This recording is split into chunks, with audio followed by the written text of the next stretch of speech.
सर्वांना नमस्कार।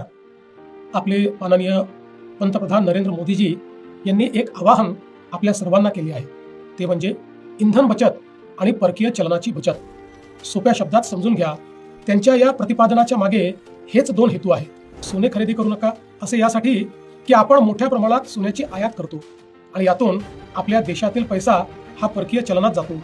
ती स्थिती इंधनाची आपली गरज आपण आयातीतून भागवतो, त्यामुळे तिथेही परकीय चलनात आपला पैसा जातो। मित्रांनो, अखाती युद्धामुळे ही परिस्थिती ओढावली आहे। अशा वेळी संपूर्ण देशाने एकसंधपणे उभे राहणे गरजेचे आहे। यावर कुणाला काय राजकारण करायचे ते करू द्या, त्यांना उत्तर देण्यासाठी आपण सर्व समर्थ आहोत। पण आपल्या छोट्या छोट्या बदलातून आपण मोठी देशसेवा करू शकतो हे तुम्हाला लक्षात घ्यायचे आहे। नवीन वाहन खरेदी करताना शक्यतोवर ई वाहन खरेदी करा।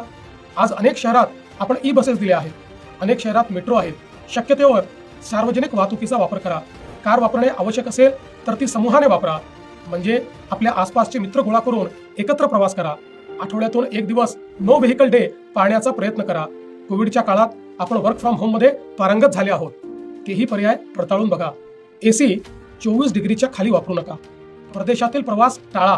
परदेशातील आपल्या मित्रांना सांगून त्यांनाच भारतामध्ये पर्यटनाकरता बोलवा। अशी साधी सोपी कामे आपल्याला करायची आहेत। गेल्या 12 वर्षात आपल्या पंतप्रधानांनी देशाला ज्या उंचीवर नेले आहे ते तुम्ही अनुभवता आहात। मला खात्री आहे त्यांच्या याही अभियानाला तुम्ही तितक्याच आपलेपणाने स्वीकाराल आणि त्यांना भक्कम साथ द्याल, कारण यातच भारताचे हित आहे। आम्ही आमच्यापासून सुरुवात केली आहे। मी स्वतः माझा ताफा अर्ध्यावर आणला आहे। मंत्री आणि अधिकाऱ्यांचे विदेश दौरे आम्ही रद्द केले आहेत। सरकार पातळीवर इतरही अनेक निर्णय आम्ही घेत आहोत। असे करताना उद्योग जगत संबंधित घटकांचे हित देखील जपण्यात येईल, त्यांनाही विश्वासात घेऊ।